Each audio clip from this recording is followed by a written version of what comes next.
ওয়াইটিতে ঘোরামুখী নেই বাবা, একটুখানি গঙ্গা জল ছিটিয়ে আসি, যাই যাই যাই, ওয়াইটিটা একটু শান্ত শান্ত, একটু নিঝুম, একটু নিস্তব্ধ। বাবা কি বাজে মেয়েটা, সারাক্ষণ শুধু controversy catcher catcher catcher catcher catcher করেই যায়, মুখে কি কিস্তি বাপরে বাপ। একটু রাম রাম করছে ওয়াইটিটা। ওয়াইটিটা পুরো বিষাক্তে আবর্জনায় ভরে গেছিলো একেবারে, আর তো কেউ আবর্জনা ভরাচ্ছে না, শুধু একমাত্র ঘোড়ামুখী ভরিয়ে দিয়েছিল হেগে একেবারে। তো হ্যালো বন্ধুরা, আশা করি তোমরা সে ভালো আছো, সুস্থ আছো এবং জাস্ট পারবার আছে। আমি কিন্তু দারুণ আছি। নতুন একটা কন্ট্রোভার্সি ভিডিওতে তোমাদের অনেক ওয়েলকাম, অনেক স্বাগত জানিয়ে আজকে একটা নতুন কন্ট্রোভার্সি ভিডিও নিয়ে তোমাদের সামনে চলে এলাম। তো টাইটেল থামলে দুটো দুটো থেকে বুঝতে পেরে গেছো, আজকে আমি একটুখানি বাইরে যেতে হয়েছিল কারণ আমার মেয়ে চলে এসেছিলো।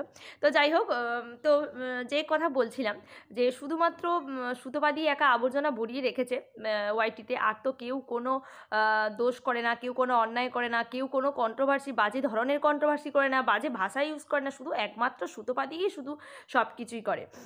তো আরও যারা যারা আরও অনেক ক্রিয়েটার আছে, অনেক দালাল ক্রিয়েটার যারা আছে, তাদের মুখের ভাষাটা একবার ভিউয়ার্সরা কি শুনেছে? আমার মনে হয় সবাই শুনেছে। তো সেই ক্রিয়েটারটার মুখের ভাষা, আমি যখনই ওর ভিডিওটা অন করি তখনই ওর মুখের ভাষা শুনলে বোঝা যায় যে ও কী কদর্য লেভেলের একজন ক্রিয়েটার।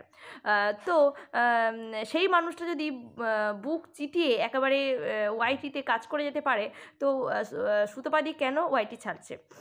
তো একটাই প্রশ্ন আমাদের থেকে যাচ্ছে যে ও কেন ওয়াইটি ছাড়ছে।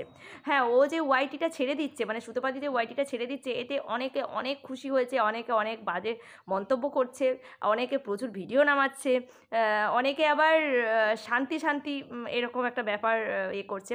কিন্তু যারা সুতোবাদী, যারা ভিউয়ার্সরা রয়েছে, অনেক পুরনো ভিউয়ার্সরা যারা রয়েছে, তারা অনেকটাই দুঃখিত, অনেকটাই চিন্তিত। কারণ সুতোবাদী এইভাবে সুতোবাদীর ভিডিও দেখা তাদের একটা অভ্যাসে পরিণত হয়ে গেছিলো।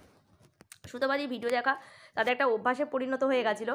কারণ সুতোবাদীর ভিডিও দেখতে দেখতে ওদের দিনটা কাটতো। কেউ বলতো আমি রান্না করতে করতে তোমার ভিডিও দেখি। কারণ সুতোবাদীর একটা লাইভ দেখেছি, লাইভে ওই ভিউয়ার্সরা সবাই বলছে যে চা খেতে খেতে তোমার ভিডিও দেখছি। কারণ সুতোবাদী সত্যি কথা এত পরিশ্রমী একটা মেয়ে, একদিনে 4টে 5টা করে ভিডিও দেওয়া এটা মুখের কথা না, এবং সেটাকে কন্টিনিউ করে গেছে। এটা কিন্তু মানে কঠোর পরিশ্রম আর একাগ্রতা থাকলে কিন্তু এই রকম একটা কাজ মানুষে করতে পারে। আমরা সবাই ভিডিও করি, আমরা একটা ভিডিও করতে করতে না আমরা নাজেহাল হয়ে যাই যে কি করব।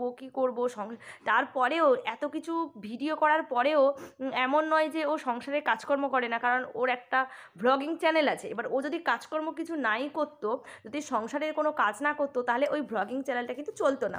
কারণ আমরা সবাই জানি ভ্লগিং চ্যানেলটা চলে মেনলি বাড়ির কাজকর্ম, সংসারের যাবতীয় কাজকর্ম ওই ভ্লগিং চ্যানেলে কিন্তু দেখানো হয়। ওই ভ্লগিং চ্যানেলটা রান্না বান্না এইসব কিন্তু সুতোবাদী দেখায়। তা সেখান থেকে কী বোঝা যায়? সেখান থেকে বোঝা যায় যে সুতোবাদী বাড়ির কাজকর্ম কিন্তু সব কিছু করে। এই যে বাড়ির কাজকর্ম করে, সংসারটা সামলিয়ে, সমস্ত কিছু দায়িত্ব কর্তব্য পালন করে, দিনে 4টে করে ভিডিও প্লাস ওইদিকে ভ্লগিং চ্যানেলে একটা ভ্লগিং চ্যানেল চালাতে গেলে কিন্তু সারাটা দিন কিন্তু ভিডিও শ্যুট করতে হয়। মানে একটা সারাদিনের গোটা দিনটা কিন্তু দর্শকদের উপহার দেয় যারা ব্লগিং করে। তো সেখানে কতটা পরিশ্রম করতে হয়। কিন্তু কন্ট্রোভার্সির জন্য প্রচুর ভিডিও দেখতে হয়। প্রচুর ভিডিও না দেখলে কিন্তু কন্টেন্ট পাওয়া যায় না, কারণ কে কী করছে না করছে সেগুলো খুঁটিয়ে দেখার জন্য প্রচুর ভিডিও দেখতে হয়। কারণ ও যেহেতু 4টে করে ভিডিও নামায়, সেহেতু ওর ভিডিও দেখার সংখ্যাটা কিন্তু অনেকটা বেশি। তাই এতটা সময় কিন্তু ও ওয়াইটিতে কিন্তু ব্যয় করেছে, হ্যাঁ, তার বিনিময়ে ও একটা ভালো টাকা ওয়াইটি থেকে পেতো। কিন্তু সবটা তো টাকা দিয়ে বিচার করা যায় না। এবার একটা কথায় আসি যে সুতোবাদী ওয়াইটি কেন ছাড়ছে। দেখো, সুতোবাদী যে কন্ট্রোভার্সি করছে, সুতোবাদীর দিকে নিয়ে অনেক লোকের অনেক জ্বালা, সত্যি অনেক জ্বালা। কারণ সুতোবাদী এই করছে, ওই করছে, বাচ্চাদের সহ্য করতে পারে না, এই করে না, হ্যান করে না, অনেকে অনেক কিছু মন্তব্য করে কিন্তু সুতোবাদীকে নিয়ে। কিন্তু তোমরাই একটা কথা বলো তো, সুতোবাদী কি শুধু এই ধরনের ক্রিয়েটার না? এর বাইরেও আরও অনেক ক্রিয়েটার আছে যাদের মুখের ভাষা একেবারে বাজে। সেই তুলনায় আমি বলবো তো সুতোবাদী অনেক ভালোভাবে ভালোভাবে কন্ট্রোভার্সি করে, অনেক ভালোভাবে কন্ট্রোভার্সি। হ্যাঁ, সুতপাদিকে আমি সব দিক থেকে সমর্থন করব না, অনেক দিক থেকে অনেক ভুলও করে, যেগুলো যে সমস্ত গোপন তথ্যগুলো ওই ভিডিওতে পেশ করা হয় বা ভিডিওতে দেয়, সেগুলো কিন্তু সবটা দেখানো কিন্তু উচিত না, কিন্তু তার বাইরে গিয়েও কিন্তু ও মানে ভিডিওর বাইরে গিয়েও কিন্তু অনেকটা তথ্য তুলে ধরে, যেগুলো অনেকটা ভিডিও কল রেকর্ডিং এই ওই অনেক কিছু তুলে ধরে যায়, যে কারণের জন্য এখন সুতপাদি অনেকটা আইনি ঝামেলায় কিন্তু জড়িয়ে গেছে। মানে সুতপাদি প্রচুরভাবে আইনি ঝামেলায় জড়িয়ে গেছে। এর আগে তো জানি যে একটা বড় চ্যানেল ওকে একটা আইনি বিশাল বড় একটা চাপ দিয়েছে আইনিভাবে, পুরো চেপে রেখেছে, মানে বুকে পুরো একটা পাথর চাপা আছে বলা যেতে পারে সুতপাদির। কিন্তু ও সুতপাদি হাল ছেড়ে দেওয়ার মেয়ে না, সুতপাদি কেস লড়ছে এবং লড়বে, ভবিষ্যতে লড়বেও বলে গেছে যে লড়বে। এবং সুতপাদি একটা কথাও বলেছে যে হ্যাঁ, আমি যদি কোনো বিপদে পড়ি, আমার যারা শুভাকাঙ্ক্ষী আছে, মানে আমাকে যারা ভালোবাসে, তারা কিন্তু আমাকে হেল্প করবে, এটাও কিন্তু সুতপাদি জানে। কিন্তু দেখো, একটা মানুষের মন মানসিকতা না সবসময় মানে বা মানুষের দিনও ঠিকঠাক যায় না, প্রতিটা দিন যে ভালো যায় তাও না, আর মানুষের মন মানসিকতাও যে সব দিন ঠিক থাকে কিন্তু এমনটা না। এবার দেখো, এতবার যদি একটা মেয়েকে যদি আইনিভাবে যদি ঠাপ দেওয়া হয়, একটা মেয়েকে যদি আইনিভাবে যদি প্রচুরভাবে হুমকি দেওয়া হয় যে এই করব ওই করব, লিগ্যাল নোটিশ পাঠাবো, এবার সেই মেয়েটা কিন্তু ভয়ে একেবারে গুটিয়ে রাখে নিজেকে, একেবারে ভয়ে নিজেকে গুটিয়ে রাখে। কারণ কি, এর আগে একটা বড় ধরনের কেসের জন্য আমরা দেখেছি যে সুতপাদিকে এদিক ওদিক প্রচুর পরিমাণে দৌড়াদৌড়ি করতে হয়েছে, প্রচুর পরিমাণে দৌড়াদৌড়ি করতে হয়েছে।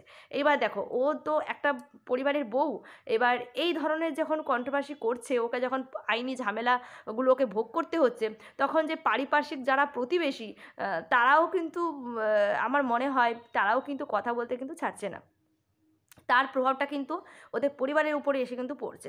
যেহেতু এটা একটা সোশ্যাল প্ল্যাটফর্ম, এবারে ভিডিওটা যখন পাবলিক হচ্ছে, যখন সবাই দেখছে, আশা করি ওদের পাশাপাশি যারা প্রতিবেশী নেইবার্সরা রয়েছে তারাও আশা করি দেখছে। এবার কি, এদের ফ্যামিলির প্রতি একটা খারাপ হয়তো ধ্যান ধারণা চলে আসে, যেগুলো হয়তো সুতপাদিকে বাড়ির দিক থেকে হয়তো চাপ দেওয়া হচ্ছে যে তুমি আর এরকম করো না। এবার এই মেয়েটিও না, মানে এত দিক সামলাতে নিজে পুরো পাজল হয়ে গেছে। এত দিকে এত মানুষ আইনিভাবে ওকে জড়িয়ে দিচ্ছে যে সত্যি ও আইনিভাবে স্ট্রাগল করতে ও কিন্তু একসময় ক্লান্ত হয়ে গেছে। এতদিন যে মনের জোরটা আমরা সুতপাদির মধ্যে পেয়েছি, সেই মনের জোরটা কালকে কিন্তু ও হারিয়ে ফেলেছে, আর কিন্তু নেই। সত্যি একটা মেয়ে আর কত স্ট্রাগল করবে, এত কিছু করে। হ্যাঁ, ওর চ্যানেলটাকে এই করে অনেকটা বড় করেছে, অনেকটা বড় করেছে ও, তার জন্য অনেক পরিশ্রম করলে এই 4টে ভিডিও নামানো যায়, অনেকটা পরিশ্রম করে এই জায়গায় নিজেকে নিয়ে এসেছে। তো যাই হোক, আইনি ঝামেলায় নিজেকে আর জড়াতে চায় না। একটা দেখো, সব মেয়েরাই চায় একটা শান্তভাবে সুষ্ঠুভাবে ভিডিও করার, আইনি ঝামেলায় জড়াতে কে বা চায় বলো? তারপরে ওর পরিবার রয়েছে, পরিবারের দিক থেকে আপত্তি থাকতে পারবে, ওর হাজব্যান্ড ঝামেলায় জড়িয়ে পড়াটা ঠিক না। এবার কোথা থেকে কি তিল থেকে তাল হয় তা তো বলা যায় না। এইভাবে আইনি ঝামেলায় না জড়ানোটাই ভালো। শুধুমাত্র তাই জন্যই কিন্তু সুতপাদি ডিসাইড করেছে যে এই মানে কন্ট্রোভার্সির চ্যানেলটা থাকবে। কন্ট্রোভার্সি চ্যানেলটা তো এতটা শখের চ্যানেল তো হঠাৎ করে উঠিয়ে দিবে না, কন্ট্রোভার্সি চ্যানেলটা থাকবে, কিন্তু এই চ্যানেলে অন্য কোনো ভিডিও দেবে, অন্য ধরনের ভিডিও দেবে, লাইভ করবে, গল্প করতে আসবে। তো আমি বলবো যে সুতপাদি, তুমি আরেকবার চেষ্টা করে দেখো যে ঠিকঠাকভাবে কন্ট্রোভার্সি করো, আর ভিডিওতে যা কিছু আছে তা কিছু শুধুমাত্র দেখেই ভালো বিচার বিবেচনা করে, ভিডিওর বাইরে কোনো কথা না বলেই কিন্তু কন্ট্রোভার্সিটা করো। আর এর বাইরে গিয়ে অনেক কথা বলে ফেলো, তাই জন্য হয়তো তোমাকে বারবার এইরকম অবস্থার সম্মুখীন হতে হয়। তো যাই হোক, সব কিছু পরে কিন্তু একটা বলবো যে তোমার কন্ট্রোভার্সিটা সত্যি খুব মিস করবো। প্রচুর দর্শক তোমাকে ভালোবাসে, তোমার কালকের লাইভে বোঝা গেছে যে প্রচুর দর্শক অপেক্ষা করে রয়েছে যে তুমি কবে কন্ট্রোভার্সি করবে, আবার শুরু করবে। কারণ কালকে গোটা দিনটায় তুমি কন্ট্রোভার্সি করোনি, একটা মাত্র ভিডিও দিয়েছিলে, আর কিন্তু কোনো ভিডিও আসেনি। হ্যাঁ, পরে একটা গানের ভিডিও। তো তুমি একটাই কথা বলবো যে তুমি চ্যানেলটাকে বাঁচিয়ে রাখো, যদি তোমার একান্তই দেখো মনের বাইরে মানুষের মন যেটা চাইবে সেটাই তো মানুষ করবে, মানুষ জোর করে কিছু তো চাপিয়ে দিলে তো মানুষ সেটা করবে না। তো তাও আমরা সবাই রিকোয়েস্ট করছি, যে সহ ক্রিয়েটার হয়ে রিকোয়েস্ট করছি যে তুমি আরেকবার চেষ্টা করে দেখতে পারো, আবার ফিরে আসতে পারো।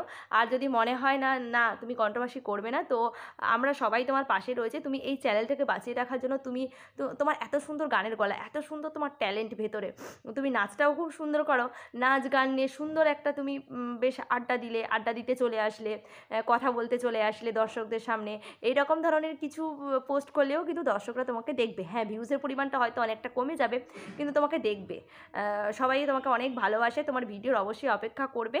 আর তুমি বলেছো যে হ্যাঁ অনেক হাজার একটা কন্ট্রোভার্সি চ্যানেল আছে, সেখানে তোমরা চলে যাও, সেখানে তোমরা দেখো। দেখো, যে মানুষটা তোমাকে ভালোবাসে, তোমাকে ভালোবেসে কন্ট্রোভার্সি দেখা শুরু করেছে, তা তো আর মানে দুধের স্বাদ কি আর ঘোলেতে মেটে, এরকম একটা ব্যাপার। দুধের স্বাদ দুধেতেই মেটে। দুধের যখন তেষ্টা পায় তখন কি আর ঘোল খেলে কি দুধের স্বাদটা মিটে যায়? না, কখনোই না, দুধের স্বাদটা ঘোলেতে কখনো মেটে না।